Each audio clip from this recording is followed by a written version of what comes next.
So my name is Heather Leach. Hi, everybody. I am with the Department of Entomology as an extension associate, and I focus exclusively on spotted lanternfly. And so I believe you've just come from another spotted lanternfly presentation, so that's great that you're already ready to go with that. So in my presentation, I'm just going to talk about the impact that we've seen to agriculture and sort of the research that we're doing to address some of those concerns and better understand that impact. So again, I'm not going to focus too much on the introduction of spotted lanternfly and sort of its status, because hopefully you learned about that a little bit from the last presentation. What I'm mostly going to focus on in this presentation is the feeding damage that we've seen from spotted lanternfly.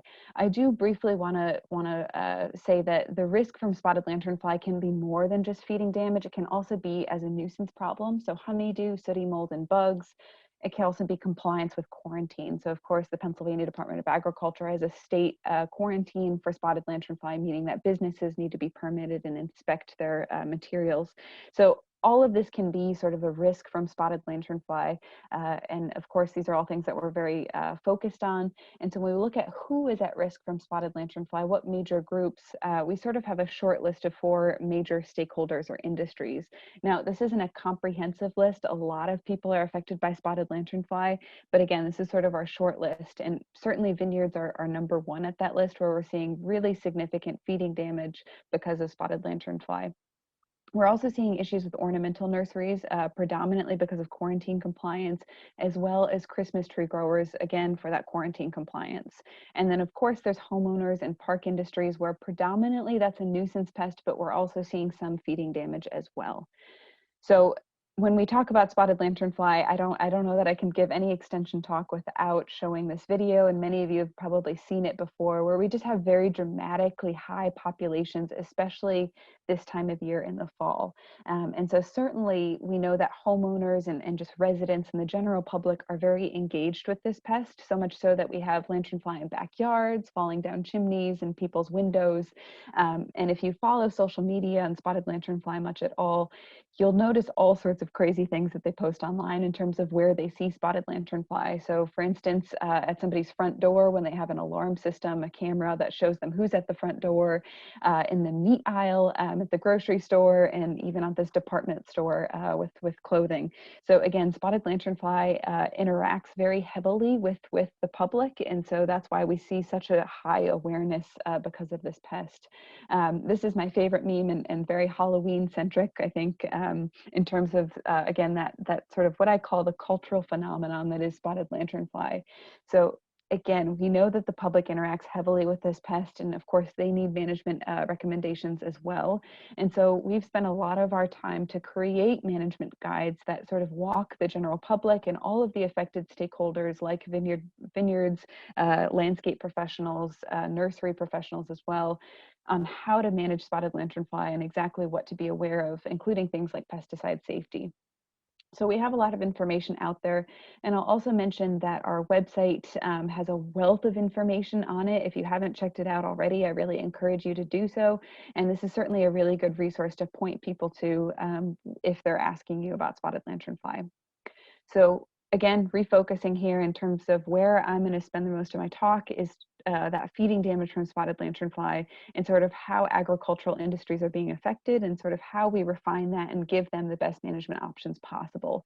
And part of that is understanding where the risk is. And because spotted lanternfly has such a broad host range of over 70 different plant species that it feeds on, we're working really hard to still understand what that risk is, both to Pennsylvania produced crops, but also other crops that other states produce that might be, high risk.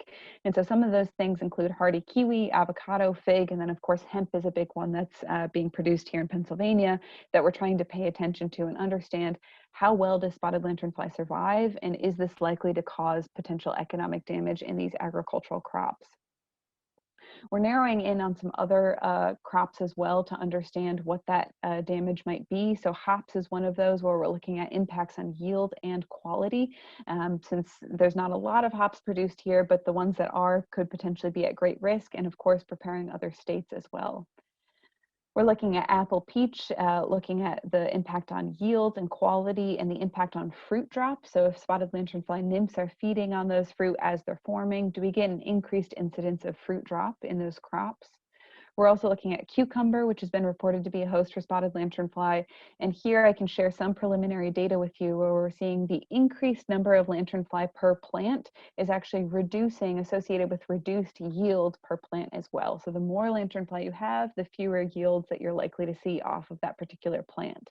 Now, again, this is very preliminary data. We're still working to understand what this means in terms of risk for cucumber growers and cucurbits in general, but certainly we're gaining more and more information about how these crops might be at risk. For the rest of my talk, I really want to focus in on grapes, however, because again, as I mentioned, that's where we're seeing the most significant damage so far. And so what we know so far is that 80% of the growers within southeastern Pennsylvania, where the majority of the lanternfly are managing spotted lanternfly on their vineyard. We also know that 30% of those growers are reporting damage on their vines from lanternfly, and that damage can either come in yield losses or from vine death, so complete vine collapse from lanternfly. And we know that the primary way that these growers are managing spotted lanternfly is with insecticide applications. So their insecticide applications are increasing by 250% over just a 2 years period. And of course, those costs are also increasing as they're putting on more insecticide. The thing I want to point out here is it's not just thinking about what that cost is and sort of the economic or environmental impact in insecticides. It's also that psychological impact of spotted lanternfly and if they're kind of changing the industry. So last year I started surveying growers to sort of get at that. And what we're finding is some pretty scary numbers where 57% of the growers who are dealing with spotted lanternfly say that lanternfly changes the outlook on the future of their farm if they're thinking about replanting or expanding or maybe passing their farm on to the next generation. 62% of growers say that lanternfly contributes either moderately or highly to their stress level. So sort of the point I want to make here is it's not just about insecticide cost or economic impact of this lanternfly. It's also thinking about the grape industry in Pennsylvania and how this bug could potentially significantly change this industry as a whole as we move forward, which really emphasizes that we have a lot of work to do in order to understand how to better manage this pest and get it under control. So some of these photos I want to share with you, these were all taken actually in the last couple of weeks here in terms of lanternfly populations on the vine and how significant those can be. So we just have high numbers on these vines, again, feeding on the plant sap, not on the fruit, and sort of depleting the resources for those vines to survive. So what I want to go over briefly is what we've learned so far, and then how we can utilize what we've learned so far to refine our management options and give growers better options going forward. So one of the things we're focused on is understanding exactly how lanternfly is damaging the grapes. And so one of the reasons that this is such a tricky question to answer is because lanternfly is not feeding on the fruit. And so we don't see that immediate yield reduction, for example. We just see a vine that looks unhealthy or a vine that looks sort of depleted. And it's hard to measure that.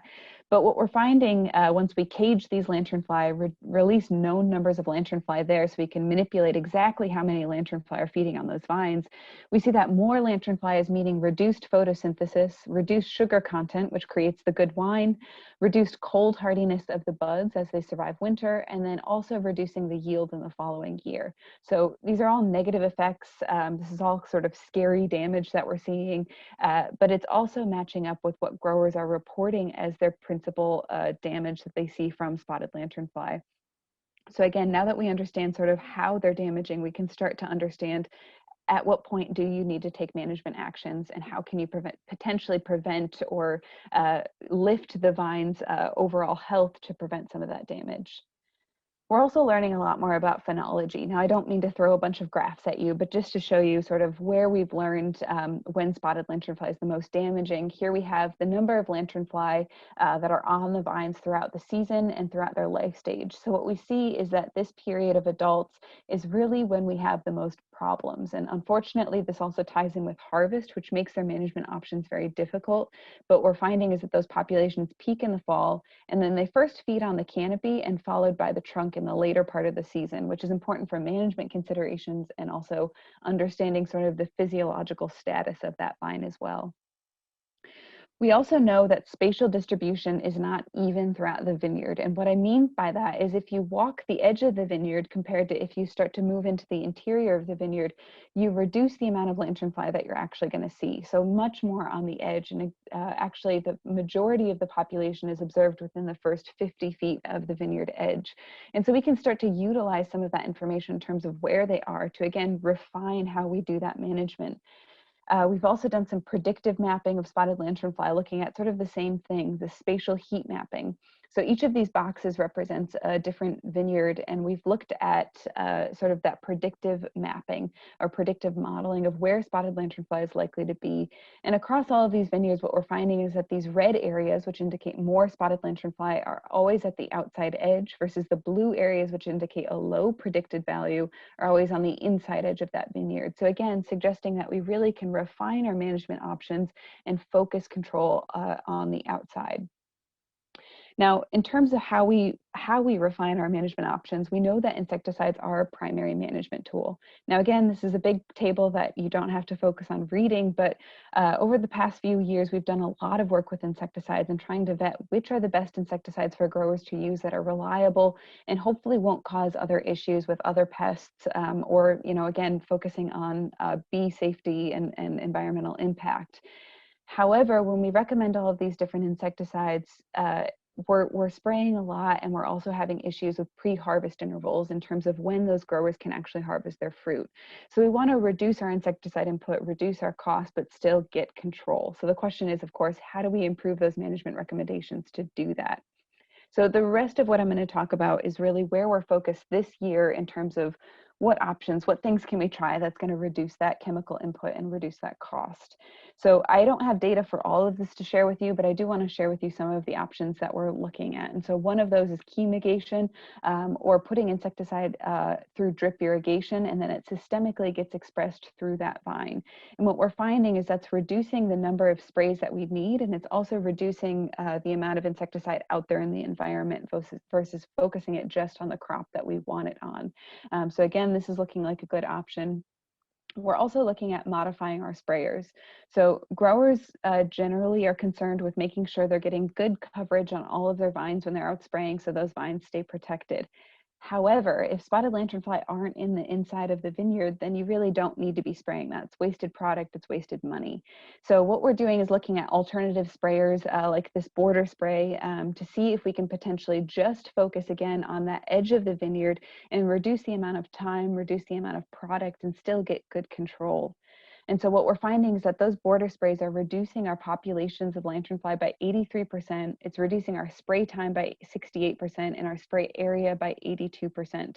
So we're finding that this option is, again, reducing labor, reducing insecticide inputs, and still offering us control of lanternfly. So we think that this is a really good option going forward. We're also looking at other options to potentially behaviorally disrupt spotted lanternfly. So understanding if we can use sort of what's called a push-pull strategy and pull lanternfly away from the vines and focus management on where we're pulling them away from. I'm not going to go into too much detail here, but basically we're using the invasive tree of heaven, which is one of their preferred hosts, as a trap crop, again, to see if we can manipulate the populations on that vine. Now, so far, what we're learning is that we can certainly increase the number of lanternfly on the vines, but that in itself is very interesting because that means that we can manipulate the attraction of spotted lanternfly. So we have a little bit more work to do on how we can potentially, again, reduce those populations or better manage them, but we are finding that we can at least manipulate those populations, which is encouraging to us. We're also looking at things like exclusion netting, which what we're finding there is it's completely eliminated spotted lanternfly in the vines. And we're also at the same time looking at yield, fruit quality, and disease using those metrics. And then lastly, I want to talk about some of our crazier ideas. So lanternfly, we know are attracted to tall objects. So here's them going up a pole. And what we've done here is actually build a wall, if you will, around the edge of this vineyard and cover that wall in insecticide-treated netting. So when lanternfly are trying to get into the vines, they interact with this insecticide-treated netting. And we're finding that they're killing a lot of lanternfly before they actually get into the vineyard. And so again, this is something that we're continuously looking to refine. Most growers are probably not going to install a wall, but if we can behaviorally disrupt them in this way, then we can refine that and understand how we make this more cost effective. So overall, what we're trying to do is better understand that impact of spotted lanternfly across our agricultural industries, refine management options, and then engage with stakeholders through our Penn State Extension platforms to make sure that we're getting that information out there. So I believe I've used up all of my time here, so I thank you very much for your time.